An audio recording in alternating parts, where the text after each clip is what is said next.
The story begins with a 9-year-old girl named Belltier visiting the palace to meet the prince. They went to the royal palace, which they would never normally enter for an arranged marriage.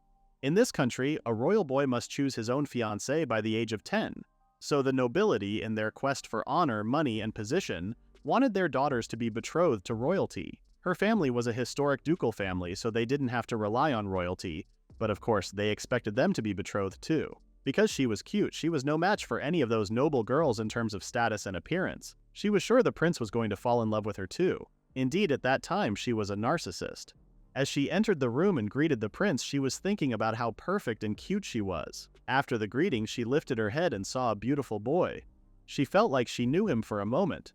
But the prince was pretty rude because he hadn't told her his name yet. But when he smiled at her, she was almost mad that he was so beautiful. She introduced herself, and the boy said he was the second prince of the kingdom of Vermelho. His name was Dylan Vermelho. After that meeting, she went home and lay down on her bed. She realized that she had been reincarnated. She used to be a student living in Japan. Her memory was a little foggy on this one, but she recalled having a bad friend with whom she shared her short life.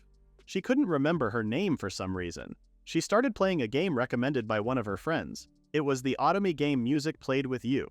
The kingdom of Vermelho was ruled by the Vermelho royal family who had magic powers. The setting was at the St. Belltier Academy in the capital city, where mostly aristocrats from the age of 15 go to school. There was also a commoner heroine with a gift for magic that captivated all. She was accepted as a special student, and then the story begins. She remembered the introduction perfectly, but there was a problem. First of all, she wanted to introduce us to her favorite character, Oswald Creelvel. He was the heroine's childhood friend, a knight.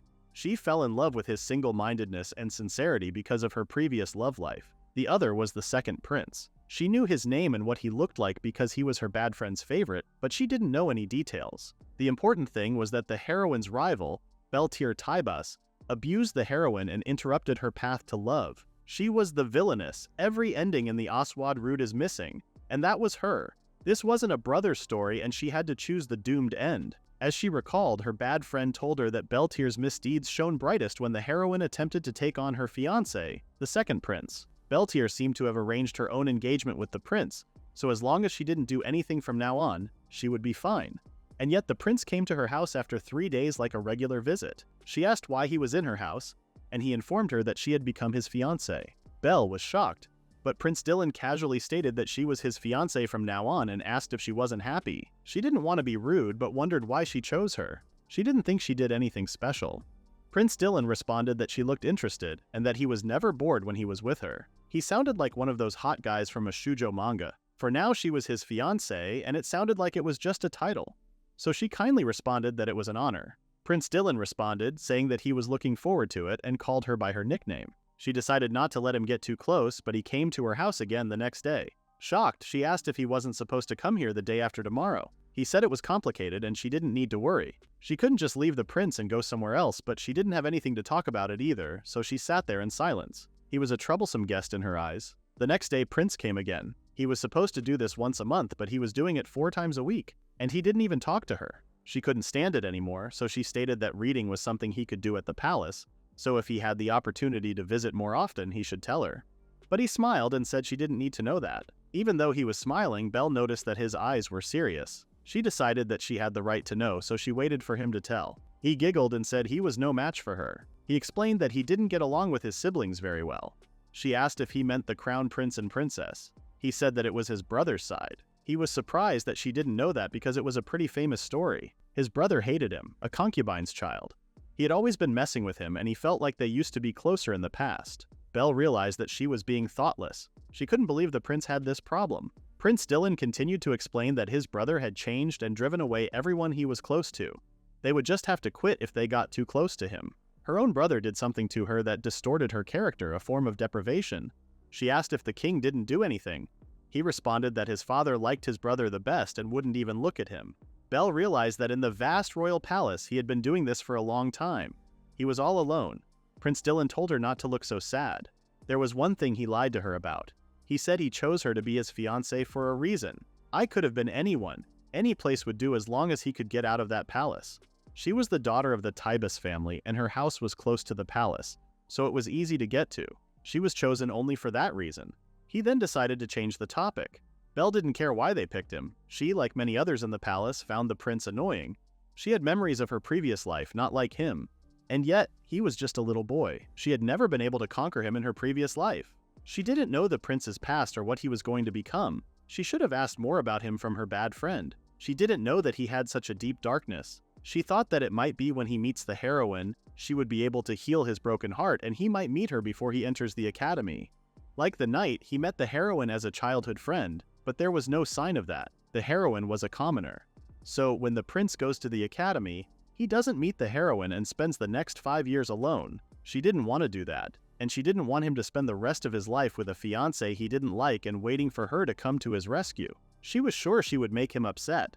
All she could do was stand by and watch. It means leaving a hurting child alone for years, and she couldn't stand that. She was the eldest out of 5 siblings in her previous life, and grew up with her siblings, wondering why their mother didn't come home. Some of her siblings were saying that they didn't care about them, and they shouldn't care about their parents either.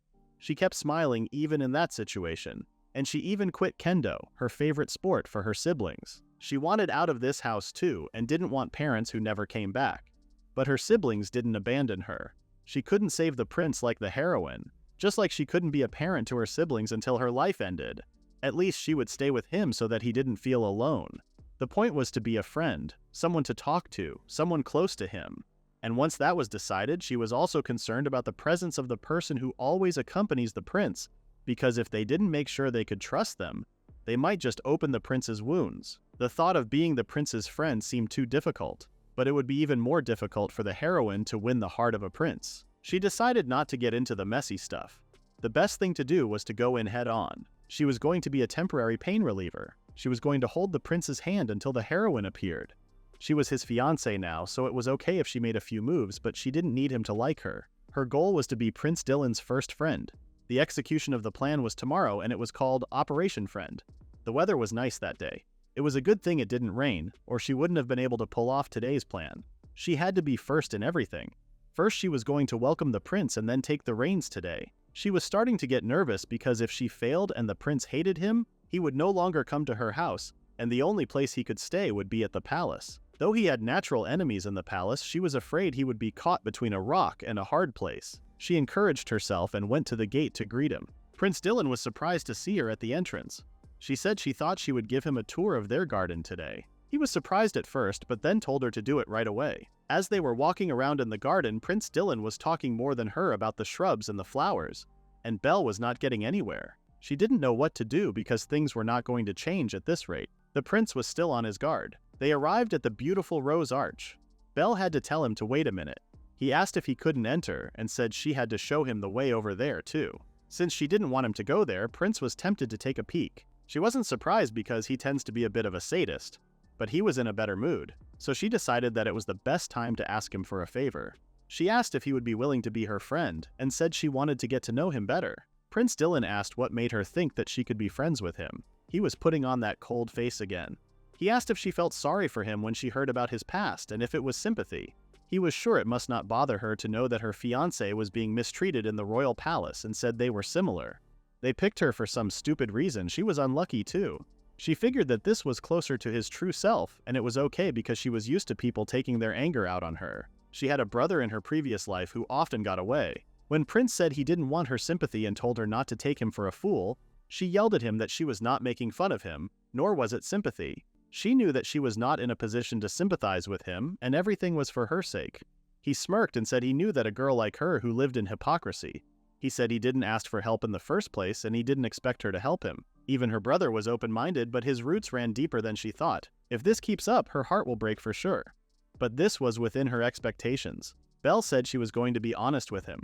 Making friends with the prince comes with no ulterior motives. She didn't have any friends, she had never been to parties, and she didn't have any siblings.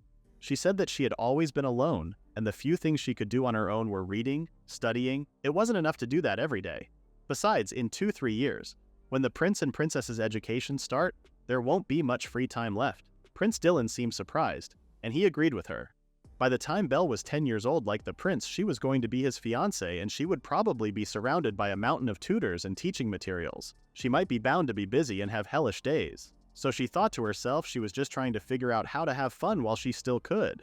She wanted to do something that she wouldn't be able to do in 3 years. Prince asked her to give an example and said they could play tag, hide and seek, and old maid. Prince didn't know about them. She explained that it was a game where one person hides in the yard or inside the house and the other person searches for them. He said it takes 2 to make it work, and she could have said so. Since he was the one responsible for the princess's education of Belle, he told her to let him know, and he would go along with her as much as he could. Belle didn't mean it to be social, but she had to get to know the prince, and he had to have so much fun to a point of losing track of time. So she said that if they didn't get close, then it was meaningless. When he asked the reason, she said she would be very attentive to him, and she didn't think the prince had opened his heart to him either, and they should get to know each other better. She wasn't sure how he reacted, so she apologized if she was imprudent, but Prince Dylan started laughing so much. He found her very desperate, and that was actually true because she didn't expect him to be so tough. Prince then said they didn't have to be friends because Belle wanted to get along with him.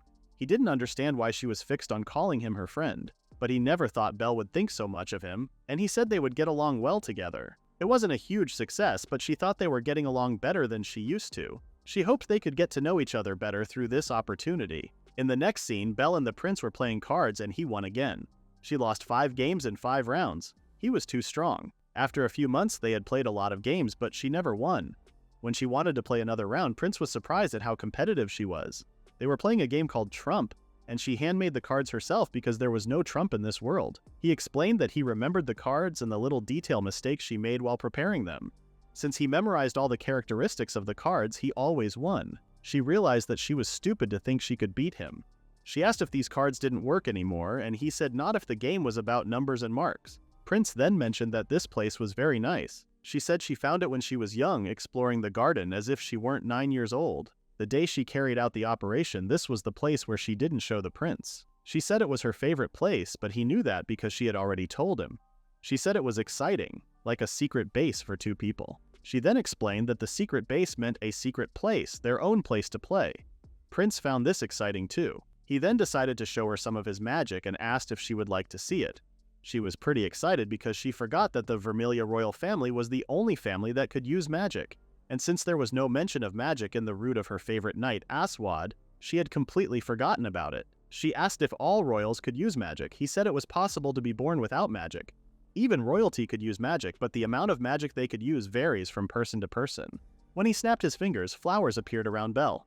She was shocked. He told her to come closer to him for a second.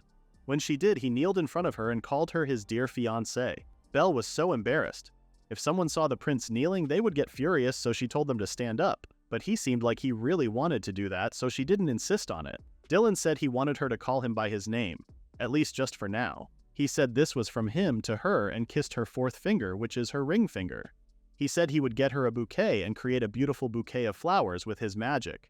Belle found it so wonderful that she couldn't help but admire it. It was very beautiful.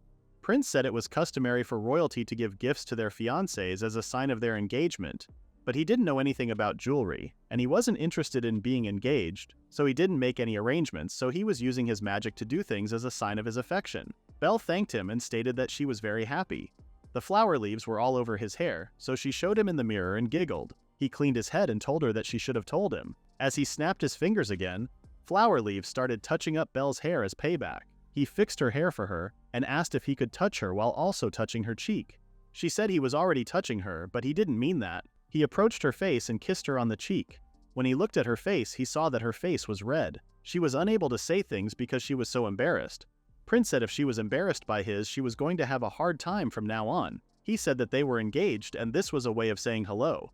Belle was shocked because she wasn't used to kissing people on the cheek as a greeting. He said it was what he should have done when he came to her house and when he left and asked if she didn't know. She said she didn't, but she knew some cultures greet each other that way. He told her that she had to kiss him too. She was even redder now.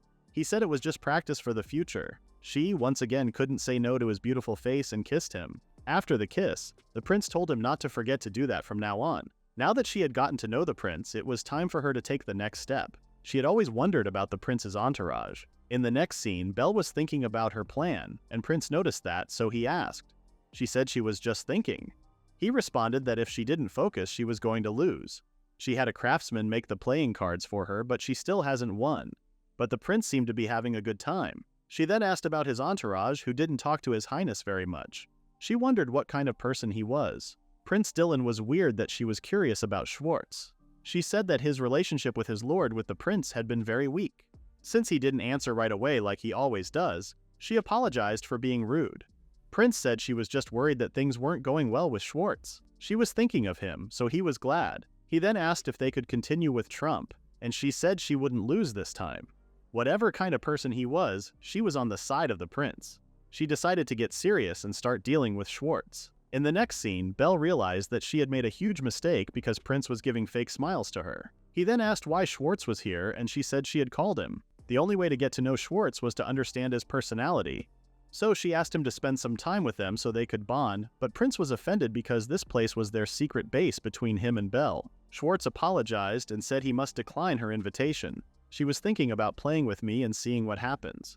She thought she would let him get to know the prince too, but she may have been too aggressive. She wondered what she should do. Prince said it didn't mean he had to leave. Schwartz then asked why he didn't stop being shy then. Belle noticed that they weren't what she expected.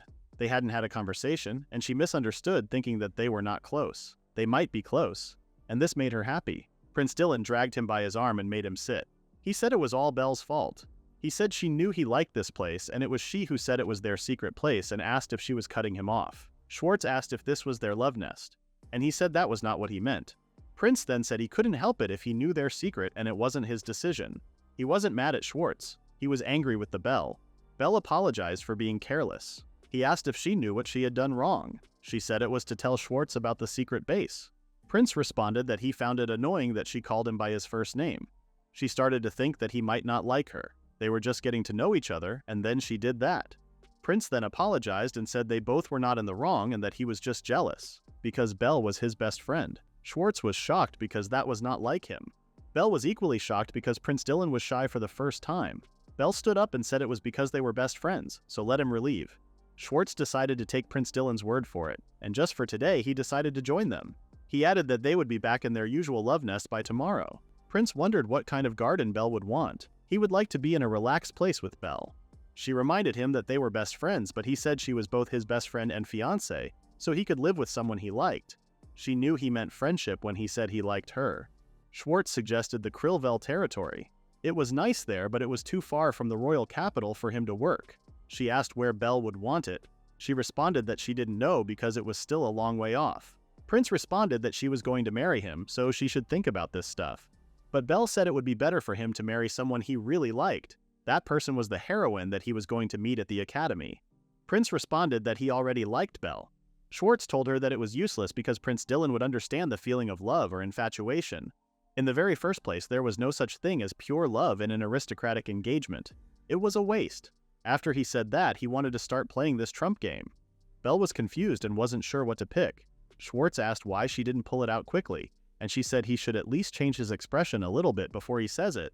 She got mad and picked up the first one she touched, and it was a Joker card. Prince Dylan seemed like he was having so much fun. It was now Schwartz's turn. When he picked, he won, and Belle lost again. She wanted to do something different next time.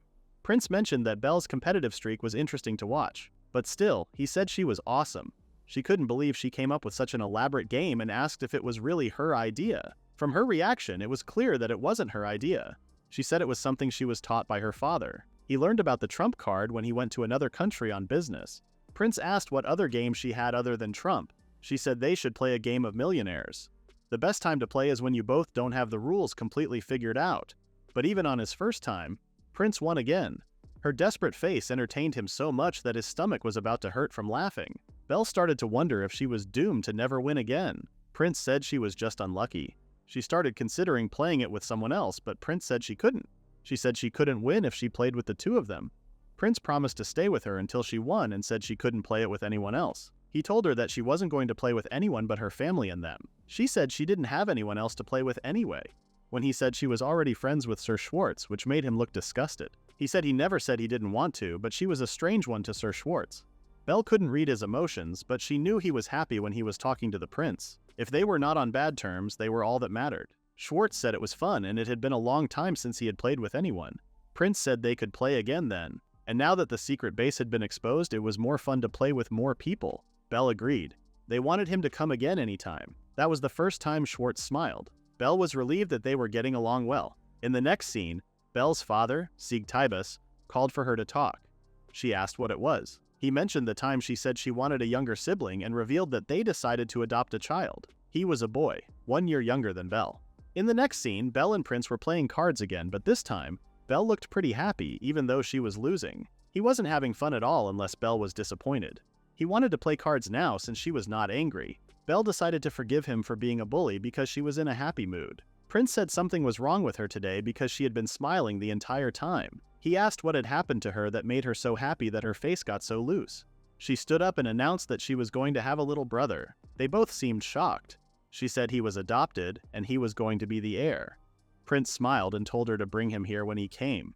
Belle didn't expect him to have a reaction like that and asked if he was sure. He said it was okay because he had to get along with her brother-in-law. Belle couldn't believe the prince was making an effort to make friends. When there were tours of them, Trump would be a lot more enjoyable. She thanked him and said she was looking forward to it. In the next scene, Belle was walking around in the room with her mother. Her mother felt overwhelmed that she was not stopping moving, but she was so excited because her brother was finally coming today. She asked if her dress was weird. Celia Tybus, her mother, told her that she would always be the cutest girl in the world, but it wasn't polite to lift up her skirt. Her father came and said it was time they went to the front door. Before she saw him, Celia told her that there was a complicated situation about her brother. He was the son of a viscount, whom a prostitute had given birth to because he had no heir. But then they had their first son, and so he came to live with them. She didn't care what the circumstances were. Finally, she was going to have a brother. Her father asked her to be good with him. Finally, a cute boy arrived. He wasn't the same as the prince, but he was a beautiful boy. Bahar Terefia greeted Lord Sieg. His wife Merle also introduced herself and ordered the boy to give his greetings. The boy, scared, said his name was Will and it was nice to meet them. Merle told Will not to dare to be disrespectful, and her husband warned her to watch her language. After that fast introduction, they excused themselves and left. Lord Sieg welcomed Will and said they were going to be a family now. He wanted to get along with him, though he knew it was hard for him to accept that. So he suggested getting to know his daughter first. Belle wanted to introduce herself. Lord Sieg and Lady Celia had urgent business to attend to, so they didn't stay there and left them alone to get to know each other as siblings. She said she was Belltier, and she was going to be his sister from this day forward. She said she would like him to call her sister if she could, and asked if she could call him Will. He was like an angel to her, but that angel's expression changed completely, and he made fun of her. Belle was shocked and was almost sure this was a hallucination. He claimed that she thinks less of him on the inside since he was a whore's son. Belle said she did not think of that, but he didn't believe her. She was about to cry, but he said she was mad and suggested giving him back to that couple because he really didn't care. He said he wasn't going to get used to her. While he was talking like a big boy, she ordered him to be quiet. He didn't seem to expect that.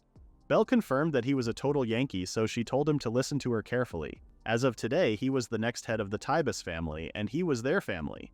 Her father was his father, and her mother was also his mother. Belle was used to dealing with younger people. The begging was the key, so she could not let him take advantage of her. She told him that Belltier Tybus was his older sister, and he had better watch his language. She was sure she had the most villainous expression on her face ever, and wondered if she made him cry. As she was thinking she was a bit too harsh on him, he called her annoying and asked where his room was. A maid guided him to his room, and Belle stood there in shock. She told Prince Dylan what happened to her little brother. Prince said he would have liked to have met his brother-in-law sooner, but that was unfortunate. He asked if he was really locked up in his room all the time. She said she told her parents that she would take care of it, but he ran away as soon as he saw her face. But he was really cute, and she wanted to be called sister with that mouth. She couldn't wait to introduce them both. She then noticed that Schwartz was not here today. He said it was time for him to learn his job. Schwartz hadn't been visiting lately. He was a close associate of the second prince and apparently the son of a minister, so he must go through a lot. She thought the prince came less often in the first place.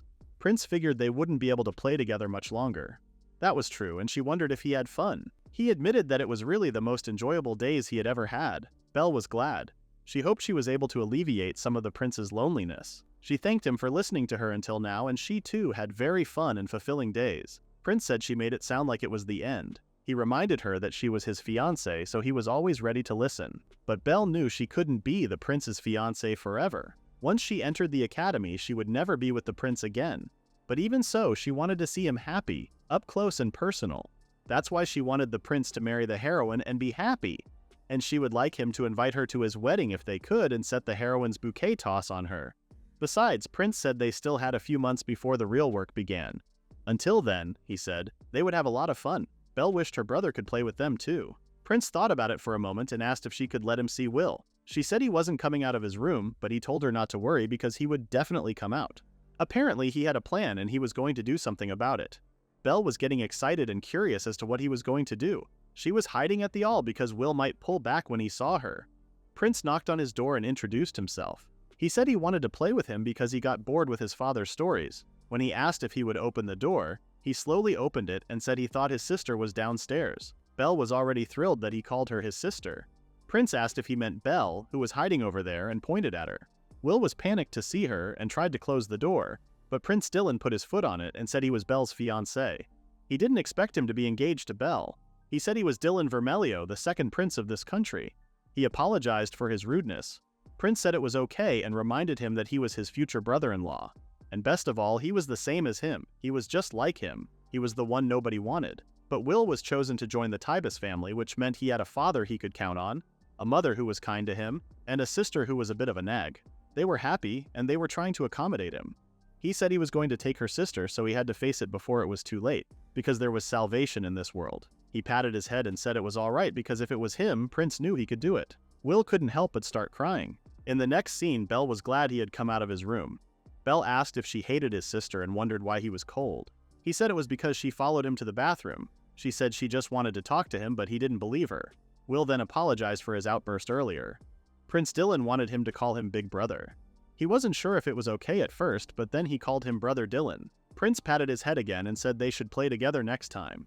Belle was clearly jealous, so Prince said he would pat her too. He liked it when she called him Big Brother and they kissed each other on the cheek as usual. But Will was shocked. Prince explained to him that if he was engaged, this would be normal. Prince Dylan then decided to leave them alone and whispered to her ear that he would be waiting for her at the secret base. When they were alone, Will asked if she was engaged to her brother, Dylan. He said he hoped she would marry him because then she would be his real sister, and he was sure Dylan would make his sister happy. Belle was about to burst into tears because it was his first time calling her his sister. He knew that she was happy that he called her his sister and told her to hurry up or her brother would leave. When she went to the secret base, Prince asked if it went well. She thanked him for what he had done today, but he claimed he didn't do anything. She said it was thanks to him that Will smiled so happily. He said he was just trying to get him to leave the room, and it was the result of Belle's constant confrontation. He could invite sympathy, but they couldn't hit him straight on the head like Belle, and he was the only one who could give him real love. He reminded her that she said she would face him. The truth was it was scary and a huge pain, but Belle was amazing. It wasn't like she did anything that big, but he was still praising her. He then said Belle was younger than him, but sometimes he almost thinks she is older than him. She said she was grateful to the prince. He said he would take his prize if she was grateful. He asked her to hug him. Belle didn't expect him to ask for that and was shocked. He said he wanted her to hold him tight since he was the only one who did it. Belle listened to his instructions and hugged him tightly. He asked if she was nervous because she was putting too much pressure on him. He hadn't been able to tell her this for a long time, but he was grateful too. On that day, she took him seriously, and he was actually very happy. She made him happy, and he thanked her for that. But Belle felt like it was her who should say so. Having a previous life, the strangeness of it, being an irregular person who knows the future, she did a lot of things that the real Belltier would never have done. Things that a daughter and a fiancé would never think of doing. Even though she was strange, she was thankful that he accepted her. She couldn't help her tears and started crying. He usually makes fun of her, but at times like this, he was so sweet. He comforted her that he would always be here for her. Belle knew he had it in him, and that's why she wanted him to be happy. In the next scene, Sharts talked to Belle for the first time in person, to tell her that Prince Dylan's birthday was at the end of the month and he would like to celebrate it. So he wanted to invite Lady Belltier to congratulate him. She didn't mind celebrating his birthday, but wasn't sure why he told her. Every year, Sharts was the only one to wish Prince Dylan a happy birthday, but this year she was here. The prince said she was his best friend and that he liked her, so she was special to him. Belle said she thought he and the prince were good friends, and she was sure the prince would be delighted if he celebrated with him. He told her that she really had no idea what she was talking about and reminded her that he was her subordinate. Now that he mentioned that she was told that the crown prince had been ostracizing people who were close to the prince, but he had been his confidant for a long time, so he was in a position where he would be the first to quit. He explained to her that he was the minister's son, so he couldn't simply quit. The other reason was that he had acted as if he was not interested in Prince Dylan at the palace, and he had never exchanged a word with him in public at the palace. And that wasn't the only way His Royal Highness, the Crown Prince, had been harassing him, as the fact was that Prince Dylan and the Crown Prince's birthdays were very close together. It sounded like a good thing, but it was the opposite because when it comes to royal parties it was extravagant, and it cost a lot of money. The higher nobility was invited as guests of honor, but they had jobs to do, so they didn't get to open their doors often. Therefore, the king had decreed that the birthday parties would be held together, and so far it had been good. But then, out of the blue, the crown prince lodged an objection. He thinks it was strange that the crown prince didn't get preferential treatment. As it turned out, the joint party would be held on the crown prince's birthday, and it was Prince Dylan's 6th birthday. That was practically the crown prince's birthday party. He was the crown prince, but he was petty and selfish. He treated Prince Dylan like an extra. Belle was shocked that he held that much hate inside him. He apologized and explained that his gut was boiling over Prince Dylan's neglect. She could see that he really cared about the prince. He stated that there was no one on earth more precious than Prince Dylan, and he was prepared to lay down his life for his lord. He then mentioned one thing to keep in mind about the party. After Prince Dylan had made Lady Belltier his fiancée, the crown prince was quite upset. Belle was confused because if Dylan had a fiancée, the crown prince would have one too. He responded that it was because of Lady Belltier. He asked if she knew the rumors about her. She didn't attend royal parties and had never seen her face in public, because she didn't know how to behave in one yet, and her parents told her that she didn't have to go out. They thought the only daughter of the Tibus family must be a very beautiful girl. She wanted him to get rid of that rumor, but it was impossible. They said it was okay since Lady Belltier was a lovely lady. When she said she knew that, he asked what the problem was. She said she wasn't as beautiful as everyone thought she is. Bertia was cute because she was a game character. She was pretty, but even so, she was still a villainess. She said she was a world apart from the prince.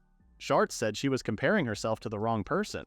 So, since the girl they had heard so much about was now Prince Dylan's fiancée, the crown prince had gone rogue. He was quite a pain in the ass, so he told Belle to be careful not to meet him.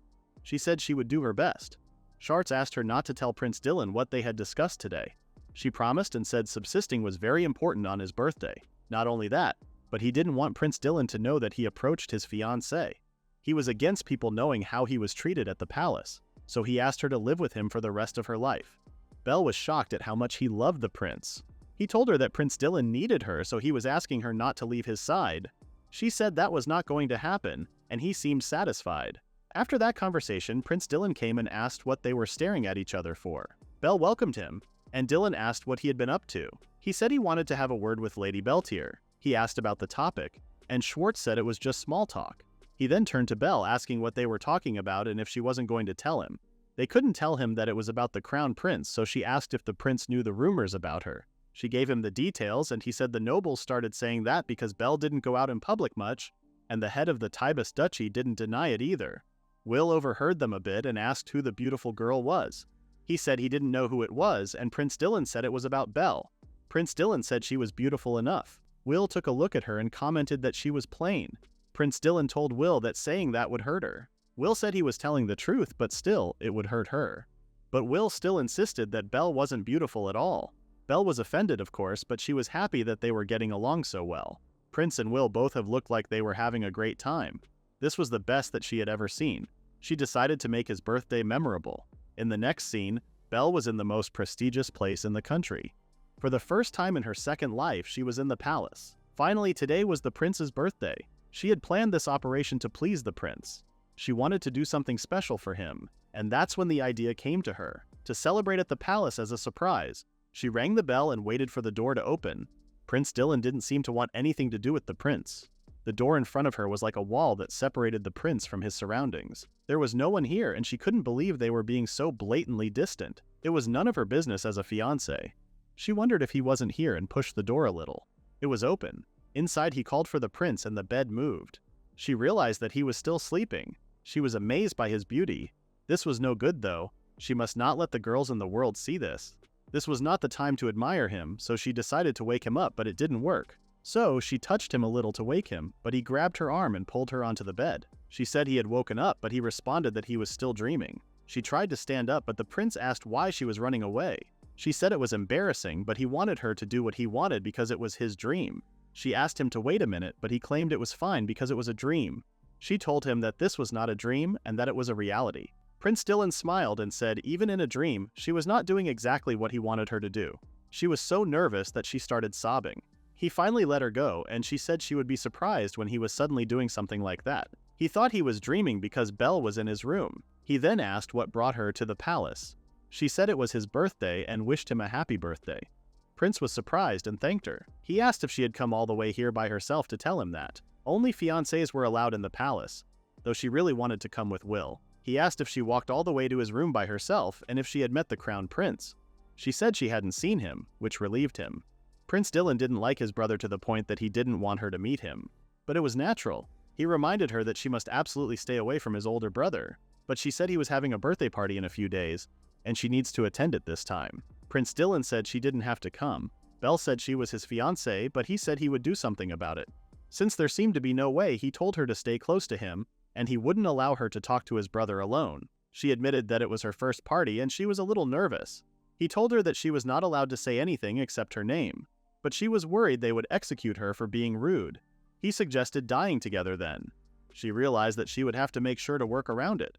She wondered what he did on his birthday, and he said he grew old. She said she was wondering if he was doing anything special. He said Schwartz congratulated and there would be cake after dinner. She asked if there was anything else, but he seemed confused. She was devastated that he didn't think his birthday was special. Prince Dylan said she had made something. Only royalty is celebrated in a special way. She said she was going to attend the party anyway, and she brought games and cake. He said he could do those things at her house too, but she said he didn't have to do anything on his birthday and said they were going to have a party. Confused, he asked why she was having a party. She said it wasn't a fancy party, but she still wanted to celebrate. He didn't understand the idea of celebrating his birthday and asked what was so special about it. She responded that it was to thank him for being born. They all celebrate the fact that the prince had been born. Prince seemed shocked for a moment, and he hugged her because not a lot of people think the way she was thinking. He asked her to say the thing that she said earlier, and Belle thanked him for being born again. He made her repeat that sentence a few times more, and he thanked her. He said it might be a good thing he was born, and she agreed that it was. He told her that if she were here, he would be happy. Since it was his birthday, Belle asked if there was anything he would like her to do for him. He asked her if she could celebrate his birthday next year, and the year after that, and so on and so forth, and thank him for being born. Again, he wanted her to say it. She asked if this was really what he wanted. He asked if he could ask for another favor. She said no because she would be happy to celebrate his birthday with him. His birthday was also the anniversary of their engagement, so they were going to celebrate it together. First, they had some cake. She said she woke up early and made it. Prince was surprised that she made it and tasted it right away. He said it was delicious, and he wanted to eat this again. She thanked him and said she could make something like this anytime he wanted.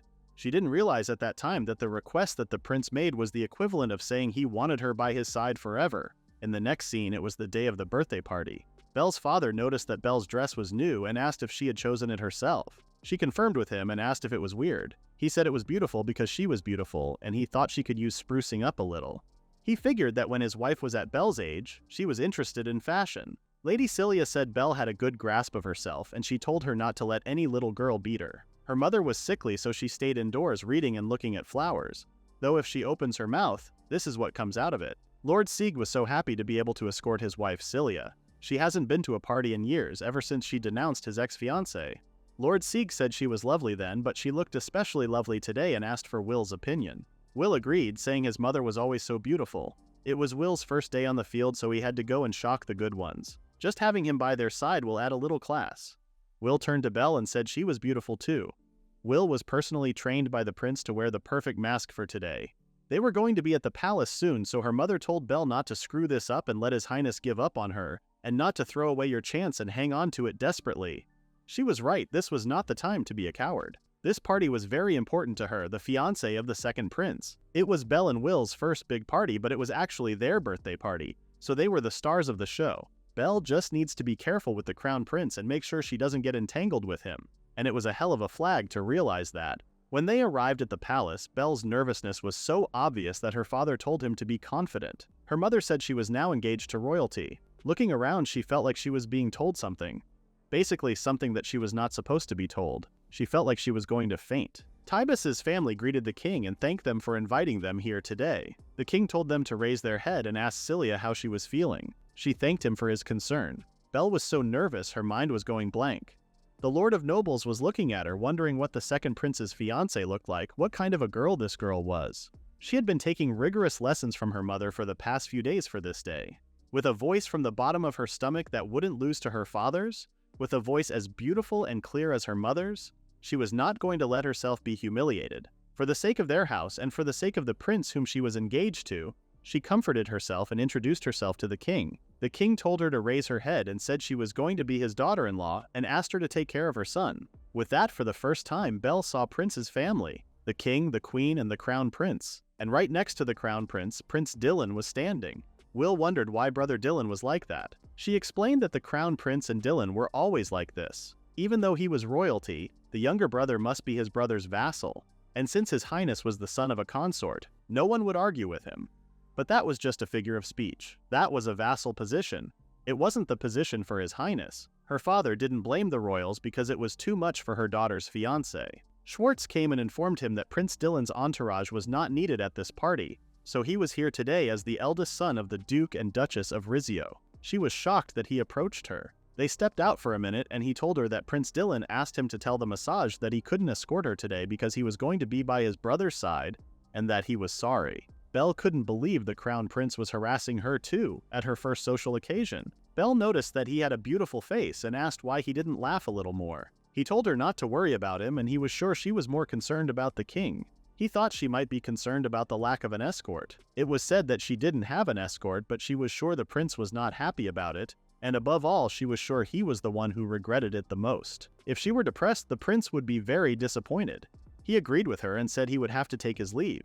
Right now, they would have to get through this whole battlefield without incident. Her father asked if they wanted to go because the kids seemed to be congregating in one place, but they said no. Someone so beautiful appeared. She looked like an angel, and Belle couldn't believe such a beautiful girl could exist. Will's cheeks started getting red.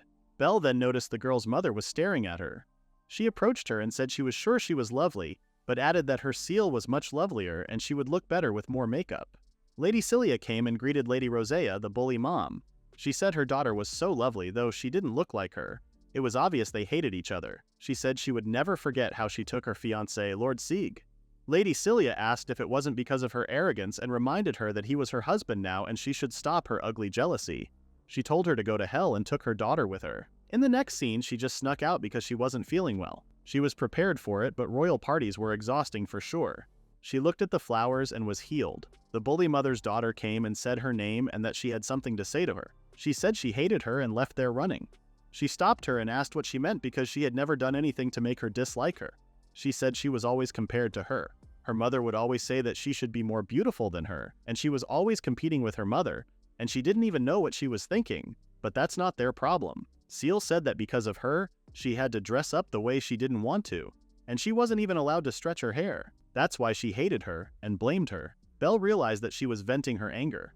It must be stressful to be forced to wear something you didn't want to wear. But she didn't think it was right to take out her anger on her when she couldn't take it out on her mother. She gave her a napkin and told her that she didn't recommend that she speak out against her superior's daughter, but as a noble, she should be responsible for her words and actions. She apologized and started running again. After that, Belle went to the greenhouse in the garden. Someone was there asking who it was.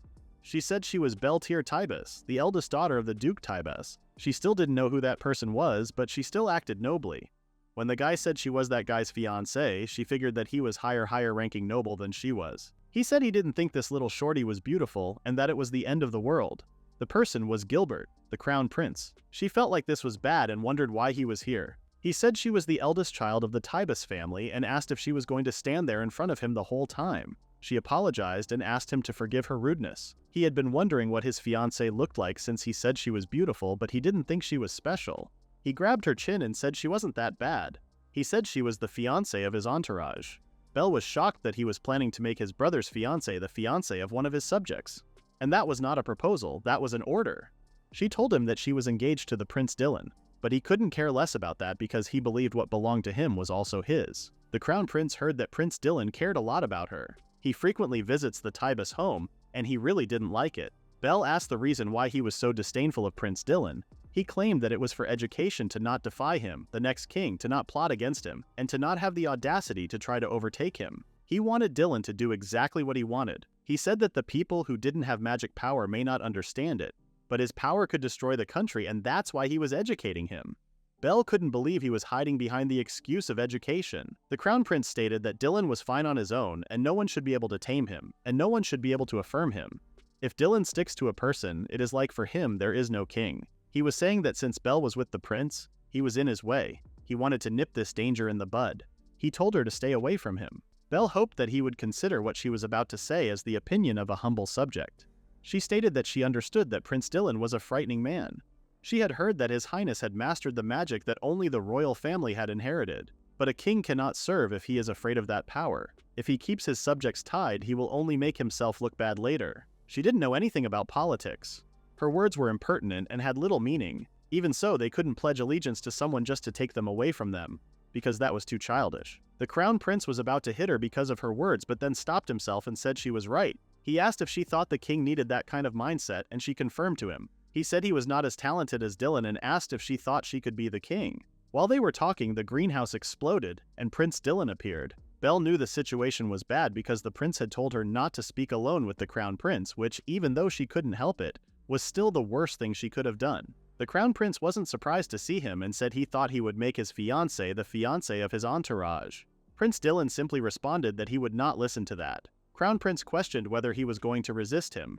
Dylan responded saying that he was always taking away things that were precious to him and that he wouldn't let him. Trying to steal Belle from him was unforgivable. Prince Dylan used his magic and attacked him. Belle told Prince Dylan not to do this, but he didn't listen to her. If he laid a hand on the crown prince, he would be imprisoned at best, and that would be terrible. When she asked if he was half asleep, Prince Dylan asked if Belle was taking his brother's side. Before she could respond, the crown prince threw Prince Dylan against the wall. The crown prince told him that he was sweet. Whenever Dylan gets excited, he doesn't see what is going on around him. He only had strength, but he didn't have control yet, and he was not going to stand against him. He reminded him that he was royalty and the crown prince. Belle begged Prince Dylan to get himself together, but she wasn't even sure if he could hear her. She needed to stop the bleeding, so she took out her hairband and started wrapping his arm. The crown prince told Dylan that he didn't need a fiancé, and that's why he said he would make her the fiancée of his entourage. There was a lot more demand for her than there was next door, where he was a failure. Belle said she would get someone and told him to rest, but he tried to stand. She told him that he couldn't walk and that they had to get him patched up as soon as possible. But Dylan said even if Belle took his brother's side, she was still his fiancée after all. Belle told him that she was not taking his side, and this was for his sake. Right now, Prince was out of his mind. If she defies the royals, the Tybus family would be done for, and Will and the others would be miserable. Prince Dylan said he had to get rid of them because he couldn't imagine not seeing Belle again. The crown prince responded that if he made him disappear, his fiancée's family would be executed for sure. Prince Dylan was willing to kill everyone in that room. He told Belle that it was okay, and that his magic would kill her painlessly. But Belle didn't want anyone to die. The crown prince told him that his fiancée didn't want to die. While crying, she begged him, but he said that was impossible, because she was the only one he couldn't give up on. If things go on like this, the three of them are going to die due to Prince Dylan's power. Right before he snapped his finger, the princess came, telling them not to fight. The crown prince asked what she was doing. She said she came to see the flowers and that she was free. She scolded Dylan for making a mess of his flowers. As expected, even in front of his sister, the prince shows a different face. He told him not to bully his brother Gil. Prince Gil told her to get out of his way because if Dylan turned against him, he would make him disappear. But Claudia said he broke that capstone that she worked so hard to raise. Prince Gil repeated what he said earlier. Gil grabbed Claudia and decided to let him slide today because she interfered. However, he told Belle that she was going to be punished. Prince Dylan told Belle that it was okay because he would make anyone who tried to hurt her go away. But there was nothing okay about that. Gil said he would help him out if he had to. He would be happy to call off her engagement to Dylan, but he didn't think it would be fair. He asked Belle to give him the answer to that question and they would drop this whole matter. She responded that she thought he could be king, and she believed that he could. She thought he had the makings of one. He had a commanding presence, a charisma that made people want to follow him. He wanted to ask her one more question. He said that if she disrespected him, she would not get away with it. So he asked why she advised him. She said that it was easy because when the crown prince becomes monarch in the future, she would be his vassal. A vassal was someone who spoke for the lord, who was his hand and foot. She knew it was rude of her to speak out just now, but she was trying to help him in any way she could. Gil didn't seem like he was satisfied with her answer and called her a fool. She couldn't blame him if he thought so and apologized for his rudeness earlier. Prince Gil accepted Belle's advice and told Dylan to thank his fiancée. When he left with Claudia, Prince Dylan told Belle that she was amazing. He couldn't believe she won over his brother because that was not easy to do. He apologized for dragging Belle into this. His brother and he fought a lot, but this time it was his fault. The crown prince was certainly upset, and she was sure the prince's counterattack was unexpected. Normally, she would be mad at the prince for his recklessness. However, she couldn't be mad at him when he was like that. Prince Dylan stopped walking and hugged her. Belle was shocked. She wondered if he was lonely and scared. He said it was terrible that he was trying to take Belle away from him. No one understands how much he was thinking about how they could stay together forever. It was no good. He was not going to let her get away. Belle realized that he hadn't forgiven her for breaking her promise about not speaking with the Crown Prince, and he was angry.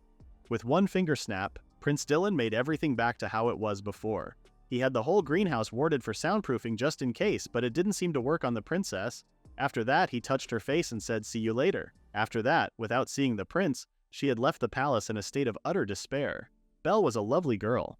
Prince Dylan liked her carefree smile. Since he had been engaged to Belle, he had spent a lot of time away from the palace. He thought it was unquestionably a fun and happy time. Helping people was just hypocritical, and mercy was nothing more than an extension of arrogance. People don't do nonsense. They were creatures that only acted when it was in their best interest to do so. It wasn't about sympathy, it was just a bunch of lies. Still, he found it amusing that Belle was trying so hard to win him over. He thought he was willing to go along with this charade. But the boat he had taken at random was more comfortable than he had expected, and for the first time in his life, he felt like he was in a world of his own. He liked this superiority complex that mimics love. He was so happy and thought it was a dream. Belle was a symbol of his happiness. Like sunshine, she was always by his side. The feeling of superiority turned into real love, and even though he could see her again tomorrow, he was sad to say goodbye. But the more he thought about her, the more scared he got. He thought that one day she would leave him. All he wanted was for Belle to be next to him, to look at him, and that was it. He couldn't stand not having her around. She was his favorite, beloved Belltier. He wanted everything himself and didn't want to let her go, and didn't want anyone else to touch her. He would burn the world if she wanted, and would die if she died. He wanted to be nice to her and take good care of her. But he also wanted to break her with his own hands. He was not going to let her get away, run away from him. He couldn't help but love her. About a week after the birthday party, Belle thought the prince wouldn't come to their house anymore. She went out unprotected and met the crown prince as his fiancée, and he was very angry. However, she thought she should have given me an excuse. She wouldn't normally expect to find the crown prince in a place like that. She would have ignored it if she could. However, she had a place in this world, and she couldn't just let an entire family fall. This was the compulsion of the game world. If she avoids the downfall of the route, Belltier's going to be hated like this. She was just getting to know the prince. The world was unreasonable. If she goes into the academy and the heroine shows up, she needs to stand down and do the right thing. And even if her mother were angry or her father cried, they would stand aside and cheer because the prince would be happy. They had been friends, but they had never been lovers. And even if she wanted to make things right, the prince seemed to have caught a cold, so her request to see him was refused. But today Will came and informed Belle that Brother Dylan was here. She was shocked and asked what the matter was because she hadn't even gotten ready. It was too early. Will suggested she try being a little more girly while she was at home. If she were Seal, he would never do something so immodest. She started freaking out because it would be bad if she kept him waiting, and she even considered pretending like she was not here. When they finally let him in, Prince Dylan apologized for showing up here like this. He noticed that Belle wasn't prepared at all. Will said a noble lady couldn't come out of her room with her hair so shaggy. Belle greeted Prince Dylan and said she was glad to hear that he was feeling better and hoped he would forgive her for her rudeness the other day. Prince Dylan apologized for getting her involved, but he ran out of magic after that. Normally, this is where she would say greetings, but he didn't mention it. She asked if he was still mad at him. Belle approached him to go first to kiss him. He seemed confused at first, so she said it was the greetings as usual. He smiled and said it was worthwhile. Prince said he was going to have to start learning the royal assistant routine in earnest soon, so he would be coming here less often. That was all he came here today to tell her. She asked if he was going to leave already, and he said he would be here every 3 months. Belle hoped they could play again then. Prince Dylan wished her good luck with her princess education. She thanked him for his time today, and he left. Schwartz came, and he heard she had met the crown prince. He reminded her of the time she said she was going to live for Prince Dylan for the rest of her life. Belle said she didn't remember agreeing to it. Schwartz told her that she didn't understand a single thing about Prince Dylan. He said that he was a weak man. As was the price of possessing exceptional magical powers, he was much more delicate and fragile than others. It was more than she could possibly imagine. Belle didn't know that, and she thought she had made him angry. But in fact, she hurt him. He advised her to take good care of the tendons in her feet for her own sake. Confused, she asked why, but he said he was just giving her some advice and left. Belle then saw her mother, and it was clear that she was mad. Lady Cilia asked if she was aware that she was engaged to the second prince. Belle apologized, but she said there was no need for that. It was a good thing she was apologetic. But she had been a little slack lately. It was time to start getting a real education. Belltier was going to be educated as a princess, and Will was going to undergo the same training as the next head of the family. After that day, Lord Sieg asked the kids if Cilia's lessons were tough. He explained to them that she was saying it because she was thinking of them and she used to be a fluffy, empty-headed young lady. That was unexpected because Celia was not like that now. Celia and Lord Sieg have known each other since childhood, and she was originally her fiancée. But the lady at the party, Rosea, set him up and made him break off the engagement, and at the time he was afraid of what might happen. So it never hurts to hear what Celia has to say. Belle was going to be a fine lady and Will would be a wonderful head of state. Will promised to build a family like his. It seemed that Will had found his first love. His father said he was Marcus, and explained to him that he was a boy. He knew he was dressed like that, but he was really a boy. Will did not expect that at all. In the next scene, Johannes Martin and Lady Belltier met to have their first lesson today. She was worried about Will because he had been staying in bed a lot, so she wasn't really focused on the lesson. Lord Martin said he had tutored many nobles, but he had never met one as dedicated as Lady Belltier. He asked if she remembered the last time she studied history. She said that almost 500 years ago, their homeland, the Kingdom of Vermilion, was founded. Johannes mentioned that before the country was founded, there was a war, and she told him the name of the war. He was glad that she reviewed it well. Today they were going to study the background of the Vermilion Galvani families and the Magic War. Her mother hired a teacher saying that since she was marrying into the royal family, she should know the history of her country.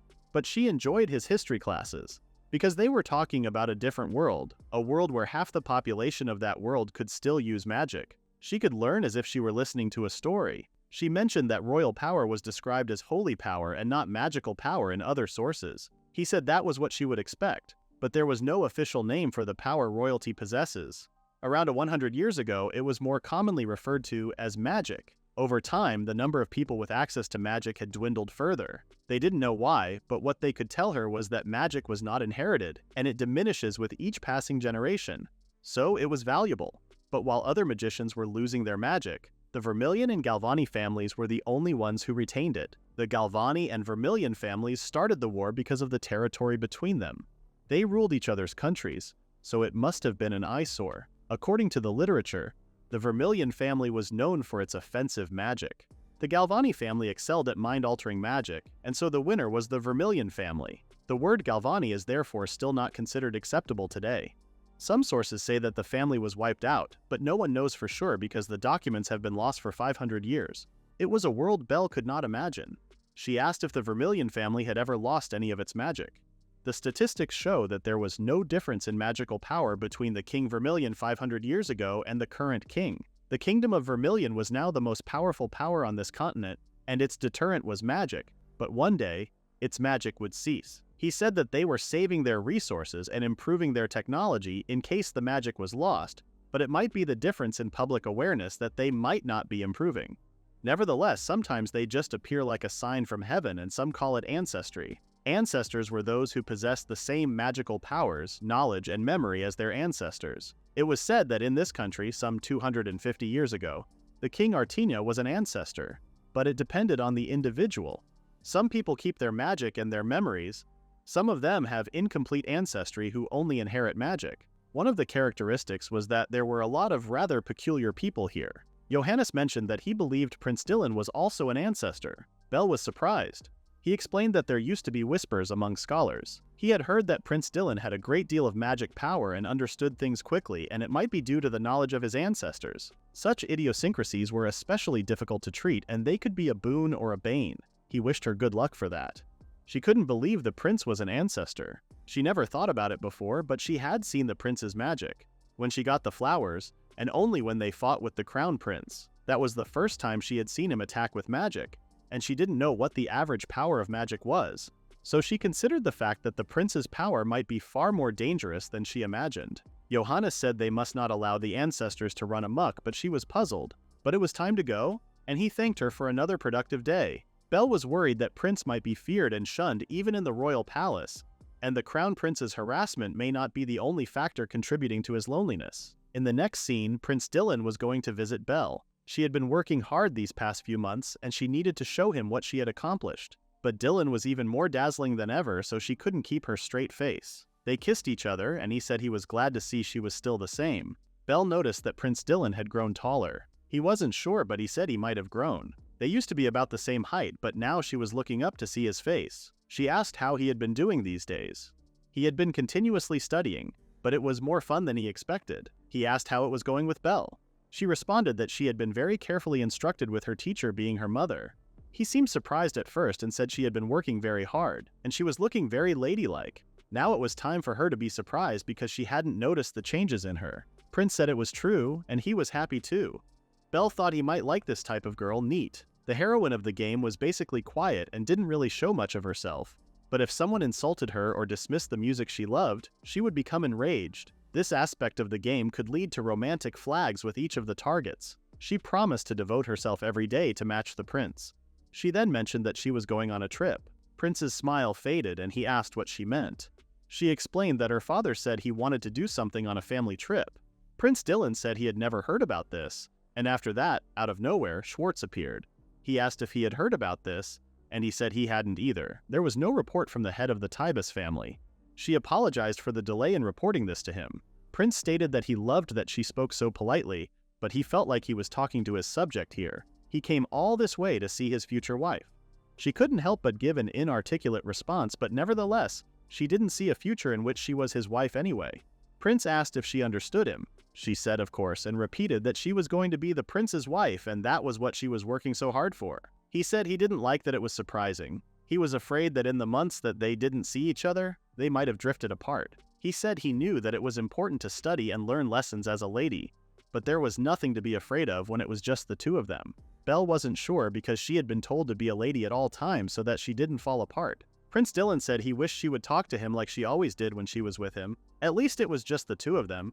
She said she thought he might use more polite language than this. It was weird to do that when it was with a friend, but he said he liked it better the way it had always been done, because it felt more like Belle. In the next scene, Belle's maid knocked on her door and wished her a happy birthday. She realized that it was her birthday today. In this world, birthdays aren't really big events, although royalties do throw parties. Since it was not official, it was likely that the culture itself didn't exist. Ruddy, the maid, gave her a present and said it was for her. Puzzled, she wondered who it was from and opened the gift in wonder. It was a beautiful barrette. After opening it, the box started disappearing, and the letterhead smelled just like the bouquet she got. It was from the prince. When Belle read the letter, she was shocked because the prince wrote that he loved her. She asked Ruddy if that was normal, and from the way she looked, it was not normal. She thought that in this world they would add this sentence at the end, but since it was her birthday, it might be a special edition. Still, she was happy. She decided to try writing to him next time. After Ruddy left, Belle's father came and wished her a happy birthday. He then surprised her with a family vacation to Patios Island. In the next scene, Schwartz received something from one of the butlers. He noticed the letter and was sure who that was from. This was Prince Dylan's treasured item. He went to his office and asked how he was progressing. He said it was boring and no fun, and that he wanted to see Belle. He was sure he was going to die at this desk and wanted to be healed, praised. Schwartz said he had brought something good, but Prince Dylan had a bad feeling about it until he saw the letter. It was sealed wax that Belle liked. So he got excited and opened the letter immediately. After reading it, he sounded like he had been hit in the pit of his stomach, so Schwartz asked what was wrong. He said he was doing his best and he was going to see Belle in a month.